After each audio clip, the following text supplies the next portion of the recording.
રાજ્ય સરકાર દ્વારા ખેડૂતો માટે રાહત પેકેજ મામલે પ્રદેશ કોંગ્રેસ પ્રમુખ અમિત ચાવડાએ નિવેદન આપતા કહ્યું કે દર વખતની જેમ આ વખતે પણ સરકારે લોલીપોપ પકડાવી છે। રાજ્યના મુખ્યમંત્રી અને મંત્રીઓ ખેડૂતોની મશ્કરી કરે છે। ખેતરોમાં જઈને ફોટો સેશન કરાવ્યું, પરંતુ પેકેજના નામે છેતરપિંડી કરી સરકારના આ રાહત પેકેજનો કોંગ્રેસ વિરોધ કરે છે। જે રીતે છેલ્લા 10 વર્ષોથી એક પછી એક કુદરતી આફતોને કારણે, સરકારની ખોટી નીતિઓને કારણે, સરકારની ખેડૂત વિરોધી માનસિકતાના કારણે ગુજરાતનો ખેડૂત ખૂબ હેરાન પરેશાન છે અને આર્થિક રીતે પાયમાલ થયો છે। ક્યારેક વાવાઝોડું આવે, ક્યારેક અતિવૃષ્ટિ થાય, ક્યાંક પૂરની પરિસ્થિતિ આવે અને ક્યારેક કમોસમી વરસાદ થાય।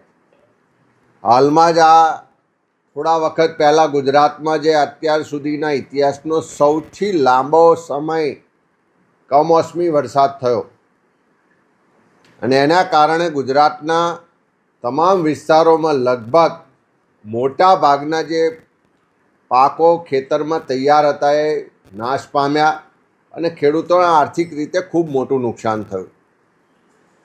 ખેડૂતો સરકાર પાસે જ્યારે અપેક્ષા રાખતા હતા કે આવા તકલીફના વખતમાં સરકાર મદદમાં આવશે, ખેડૂતોની વારે થશે અને ખેડૂતોને આ મુશ્કેલીમાંથી ઉગાડશે, સરકારે ખૂબ ઢોલ પીટી અને જાહેરાતો પણ કરી કે અમે ખેડૂતોના ખેતરમાં જઈશું, સાચી પરિસ્થિતિનો અભ્યાસ કરીશું ને ખેડૂતોને મદદ કરીશું।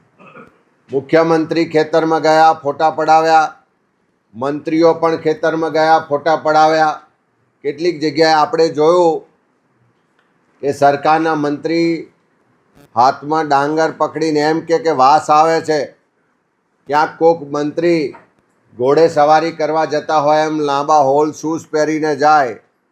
આખી પરિસ્થિતિ પછી ખેડૂતોને સરકાર પાસે ખૂબ મોટી આશા અને અપેક્ષા હતી, પણ જે રીતે સરકારે પેકેજ જાહેર કર્યું, જાહેરાતો તો ખૂબ કરી કે 10,000 કરોડ રૂપિયાનું પેકેજ, ઐતિહાસિક પેકેજ છે, પણ આખા ગુજરાતમાં જે ખેડૂતોની સ્થિતિ છે કે કેન્દ્ર સરકારે પાર્લામેન્ટમાં આપેલા આંકડા મુજબ ગુજરાતના ખેડૂતો પર 1.5 લાખ કરોડ રૂપિયાનું દેવું છે અને 50 લાખ કરતાં વધારે ખેડૂતો જે બેન્કોમાંથી ધિરાણ લીધું છે, આંકડા જોડે મેચ કરીએ તો લગભગ એક ખેડૂતના માથે 56,000 રૂપિયાનું દેવું છે।